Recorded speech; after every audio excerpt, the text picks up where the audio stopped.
factories. You can tour them for free. They are, yeah, I did one tour already. It is amazing to see all that stuff. Unfortunately, you can't take pictures and videos. They take your phone at the beginning, so I couldn't show you that. But now we're here at the John Deere Museum, which you're allowed to use your phone. So hopefully I can show you some cool stuff. Again, admission is free, which is cool. But look at this, shirt and shoes required. That's kind of funny. Whoa, they got some old tractors here. Look at that. So you learned about why they changed from steel wheels to rubber, because the steel would like impound the ground, and they found the rubber didn't, which makes a lot of sense nowadays, but back in the old days it was a surprising discovery. Look at that, they had yellow John Deeres. That's pretty interesting. Check out this thing. This thing's interesting looking, to say the least. Look at the steering wheel. That's the steering wheel. Now here's the inside of the tractor. There's the engine. I really don't know all the parts, so don't ask me. But I'm going to go to the engine works facility, which you can check out too. Might learn something there. You can actually come sit up in this one. That's cool. I've always wanted to stop at one of like the dealers on the side of the street and sit in one, or just like climb on them, but I never knew how they would feel. Ooh, you feel small in this thing. There's a little mirror up there. Got your whole dash. Man, there's a lot of those technology goes in these things. They got AC, they got heated seats, your horn, your volume. They got radio in here. I didn't even think of anything about that. Passenger seat. Honestly, I never thought about the fact that they listen to radio or anything like that. Well, I got a USB plug, an aux cable, another USB, cup holders. Alright, so now you want some fun facts about John Deere. So this is the evolution of the logo. You can kind of see it there. And at one point, people were telling them this is elk horns because they're backwards. So they, in the 50s, changed it to facing forward so it looked like a deer. So that's something you can impress people with. Before, they were all going backwards, all the horns, and that's how you can tell if it was before the 50s or after the 50s logo. And then here you can check out the evolution of the chair. Now they have a lot more nicer than that too. Like the ones they have now, you can like pivot in and whatnot. Alright, so I just finished the second tour, which was of the engine facility. A very different experience. It was really cool to see. So if you guys have a chance, I definitely recommend visiting any of their tour facilities. They have a bunch of them throughout Iowa and in Illinois as well. Now we're off to the farm for a tour, but look at that sky. That is so awesome. Look at how it's like super bright and sunny, and then it kind of turns into like torture, horror, stormness. I love that. So this is pretty cool. We're gonna go on a tour. We get to go in this thing. That's awesome. Old tractor. Yeah, for our farm. Scooter is the mascot. So we do actually have 4 kangaroos on the farm. She's our youngest. And like I said, her name is Scooter. She's about 10 months old. And the reason we have a kangaroo for our logo is because Blake, my husband here, driving the trolley, he had visited Australia and he just really liked the kangaroos that he saw there and wanted to have them as pets. And so at the moment. So what we're going to do here is divide into 2 groups. So Michaela will take one group. So here are all the baby calves.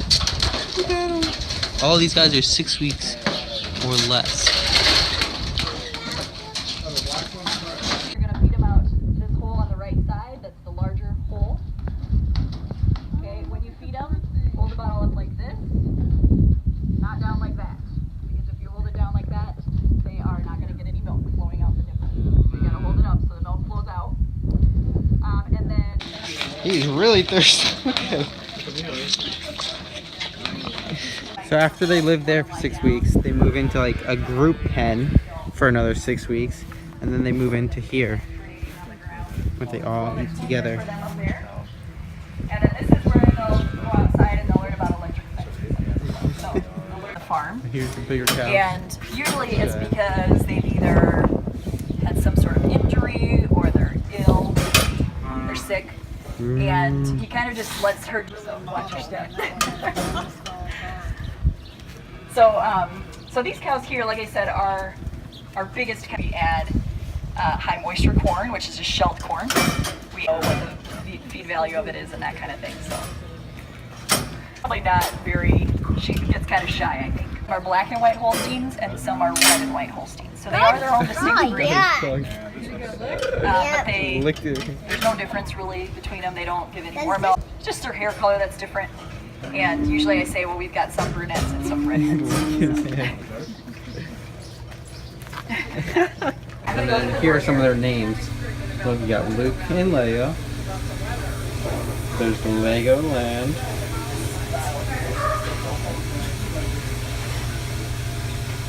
Mars. Dying Smoothie. Just next door, this is where they actually milk the cows. Alright, so this is where we're obviously doing our milking. And we are milking our cows every morning at 4 o'clock in the morning. And again at about 3:30 in the afternoon. So it's about a 12-hour span here. It's ready to, we keep it stored chilled until we're ready to process it. Now we're going to milk the cow. So squeeze way up high here first. I'll hear about it. Well, you're doing good. Alright. And then, of course, you get to hang out with the kangaroo. It's a pellet feed that's called Happy Apple. Happy Apple. This is so cool.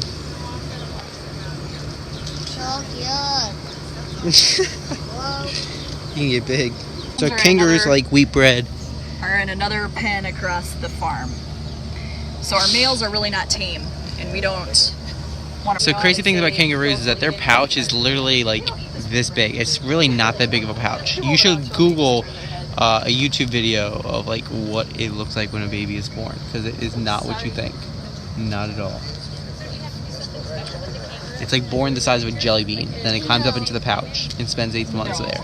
It's a ridiculous video. You have to go watch it. Were born in Texas. After the tour, you get to try their milk. You can do regular or chocolate. You get to make butter, and you get to try their ice cream. That is epic.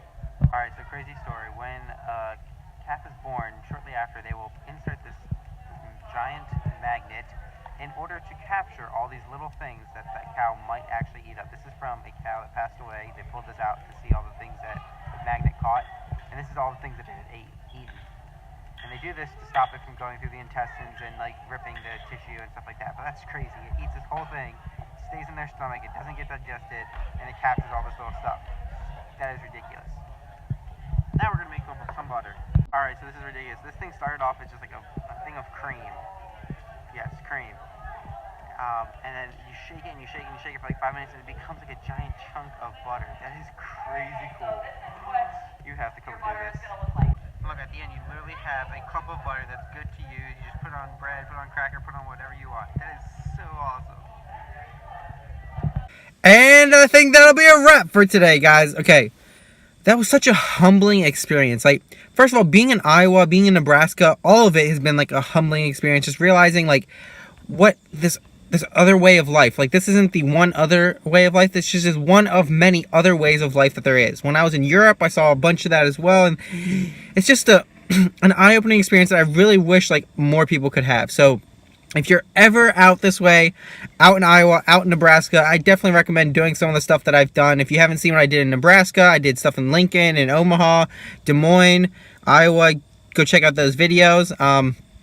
Or just ask me like what you think I should do. Like visiting Tractor Museum, visiting John Deere, visiting a dairy farm has just been like eye-opening to like what a simple like way of life. Like by no means is operating a dairy farm simple, but like that way of life is so different than like the city or even the suburbs or any of that kind of thing. So I highly recommend. I mean, even if you're from like somewhere like I am from Maryland, like I know that there's a dairy farm. I know that my mom has taken me before, but I was a kid and I don't really remember it. But it's just a different experience to milk a cow. Like I did that. It was like ridiculous. So I just encourage you guys, whatever you do, whenever you travel, to step outside your comfort zone, do things that are local, things that are unique, and that's really like what I advocate when I travel, and so that's what I look for. So if you have any questions, as always, feel free to reach out to me. If you guys want to share your stories, I would be more than willing to hear those as well. I love to hear stories because there's always connections that can be made through new experiences and things like that. So please share with somebody you know, somebody who might enjoy these videos, somebody who might just want to live vicariously through me. My goal is to reach as many people as possible, and I can only do that with your help by you sharing. So please do share with somebody you know, subscribe so that you don't miss an upload, and I will catch you all in the next video. But until then, have fun!